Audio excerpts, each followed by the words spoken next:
Bismillah, alhamdulillah. Wassalatu wassalamu ala rasulillah Sayyidina Maulana Muhammad ibn Abdillah wa ala alihi wa sahbihi wa man walah, amma ba'd. Segenap pemirsa dari channel YouTube Suara Nabawi yang mudah-mudahan kita senantiasa dalam lindungan Allah, dalam penjagaan Allah, dan dalam rahmat Allah Subhanahu wa taala. Tentu dalam keadaan seperti sekarang kita patut prihatin. Kita patut untuk merasa sedih, dan itu hal yang manusiawi, itu adalah hal yang wajar. Hanya saja saya hanya mengingatkan kepada diri saya pribadi dan kita semuanya untuk jangan melupakan nikmat dari Allah Subhanahu wa taala. Ujian yang Allah berikan kepada kita itu sedikit dibandingkan banyaknya nikmat yang Allah berikan kepada kita. Maka sudah sepatutnya buat kita, akibat dari ujian yang sedikit, jangan sampai melupakan banyaknya nikmat yang telah Allah berikan kepada kita. Seandainya kita diberi oleh Allah Subhanahu wa taala satu nikmat, yaitu nikmat iman dan nikmat Islam. Di balik itu Allah berikan kepada kita banyak musibah, banyak cobaan, banyak ujian. Tetap atas dasar nikmat iman dan Islam tersebut, satu nikmat yang besar ini cukup bagi kita untuk menghabiskan waktunya kita senantiasa bersyukur kepada Allah Subhanahu wa taala, sekalipun kita mendapatkan banyak ujian dari Allah. Seandainya begitu. Padahal kenyataannya sebaliknya. Banyak nikmat yang Allah berikan kepada kita, sedikit ujian yang Allah berikan kepada kita. Maka lebih-lebih jika dalam keadaan seperti itu, untuk kita tidak melupakan apa nikmat karunia dan anugerah yang telah Allah berikan kepada kita. Dan sejatinya bersyukur itu adalah tolak bala. Wa ma yaf'alullahu bi'adzabikum in syakartum wa amantum. Allah tidak akan mengazab suatu kaum selagi mereka bukan hanya beriman, tapi juga berhasil membuktikan keimanan mereka kepada Allah dengan wujud syukur mereka kepada Allah Subhanahu wa taala. Sedekah tolak bala banyak yang melakukan. Doa tolak bala, istighatsah dilakukan, banyak yang melakukan. Kemudian membaca istighfar atau bersolawat kepada Nabi SAW juga banyak yang melakukan itu dengan tujuan tolak bala. Tapi betapa jarang di antara kita yang mampu diberi hidayah oleh Allah untuk mampu menolak bala ini dengan cara bersyukur kepada Allah Subhanahu wa taala. Sebagai penutup, satu kisah yang mudah-mudahan berkat taufik hidayah, kisah ini bisa menjadi inspirasi buat kita bahwa ujian yang Allah berikan kepada kita saat ini tidak sebanding dengan kisah ini. Diceritakan ada seseorang yang diberi ujian oleh Allah dengan menderita banyak penyakit. Matanya buta, mohon maaf. Kedua tangannya nggak ada, kedua kakinya nggak ada. Kemudian dia punya penyakit kulit sehingga dia dijauhi oleh manusia, oleh masyarakat sekitar karena khawatir ketularan. Dan pada akhirnya karena dia merasa khawatir melukai orang lain, menularkan penyakitnya kepada orang lain, orang ini lari menjauh, naik ke atas bukit dan hidup sebatang kara ada di situ. Singkat cerita, ada seorang yang soleh, ada orang yang memang namanya orang soleh, ahli hikmah. Dia naik ke atas bukit. Yang tadinya ketika dia naik ke atas bukit, dia berpikiran ini adalah bukit yang tidak bertuan. Tidak ada penghuninya sama sekali. Dan betapa kagetnya dia, ternyata dia temukan satu orang yang dalam keadaan seperti ini. Buta, nggak punya tangan, nggak punya kaki, punya penyakit kulit, bahkan serangga banyak memakan daging daripada tubuhnya dia. Subhanallah, ketika didekati, orang ini sedang bersujud kepada Allah Subhanahu wa taala.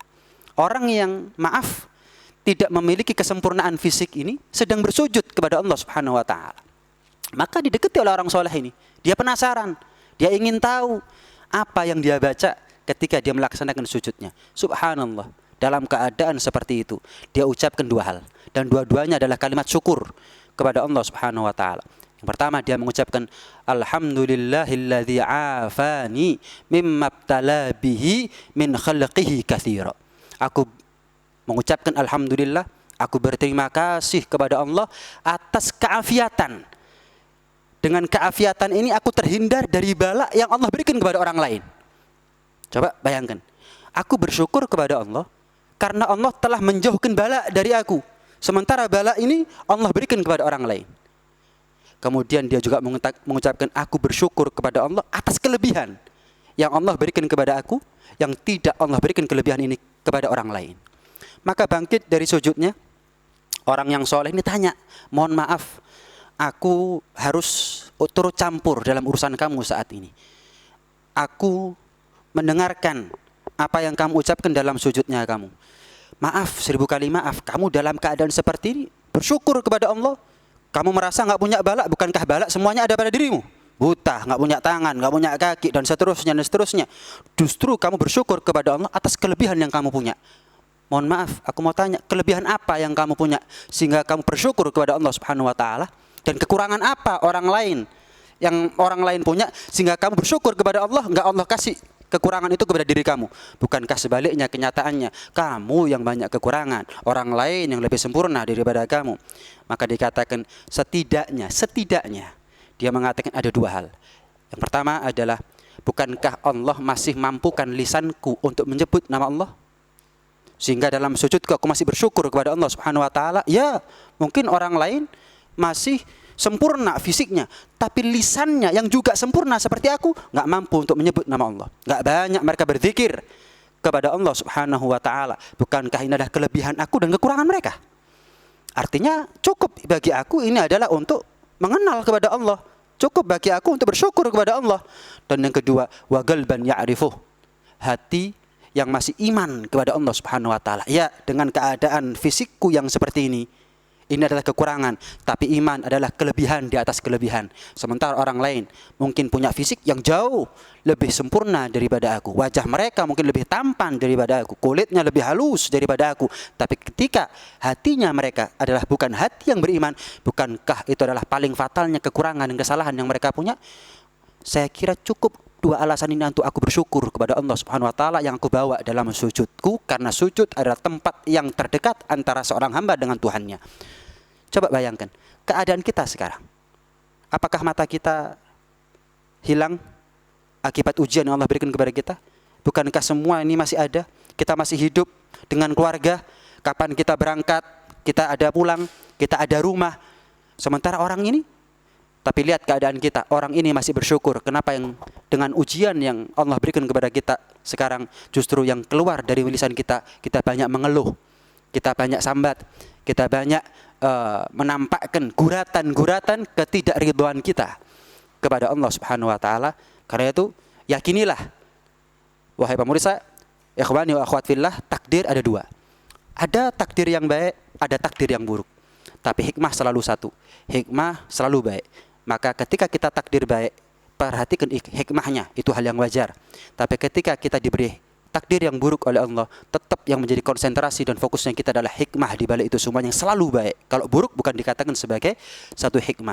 Itu adalah sifat seorang mukmin yang sejati, yang keimanan mereka diakui oleh Allah Subhanahu wa taala. Karena itu kembalikan semuanya kepada Allah. Silakan ikhtiar secara zahir, tapi jangan lupakan kita untuk selalu bersyukur kepada Allah Subhanahu wa taala sebagai ikhtiar batin kita untuk menolak bala ini semuanya. Mudah-mudahan kita dipertemukan oleh Allah Subhanahu wa taala dengan bulan Ramadan besok dalam keadaan yang lebih baik, dan mudah-mudahan kita dan keluarga kita semuanya senantiasa dalam lindungan dan penjagaan Allah Subhanahu wa taala, dijauhkan dari segala macam penyakit, wabah, bala, musibah dan lain sebagainya, dan mudah-mudahan senantiasa kita dipanjangkan umurnya dalam keadaan khair wal lutuf wasihah wal afiyah fi taatillah wa fi taati rasulih sallallahu alaihi wa ala alihi wa sahbihi wasallam. Hadza minni wa hadza ma aqulu lakum wa lafu minkum. Tsumma assalamu alaikum warahmatullahi wabarakatuh.